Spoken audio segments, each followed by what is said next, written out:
অনেকেই জানেন যশোরের যশ খেজুরের রস, কিন্তু আমরা খেজুরের রস খাওয়ার জন্য চলে আসলাম নাটোরে। নাটোর শুধু কাঁচাগোল্লার জন্য বিখ্যাত তা নয়, বর্তমান নাটোর জেলা খেজুরের রসের জন্যেও বিখ্যাত।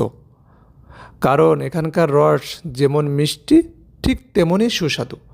তাই আমরা খেজুরের রস খাওয়ার জন্য নাটোরে চলে আসলাম। আর রাতের বেলা খেজুরের রস খাওয়ার মজাই আলাদা। এটা কি মিষ্টি? এটা ব্যাপক মিষ্টি। এই আর মানে হ্যাঁ, আড়াই গ্লাস খাইলে আর থাকা যেত না, মানে পুরো মাতালে যেতেন। গাড়ি চালান যাবির পারলে হয়। এইটাও সেই টক টক। খাবেন? না না, এইটুকি খাবো।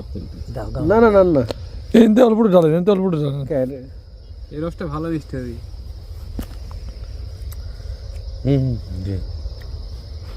শেখ মিলে সাথে দেখুন, শেখ না ছিল, শেখ না শেখ না কি পিছিল আছে গন্ধে। থাক থাক থাক।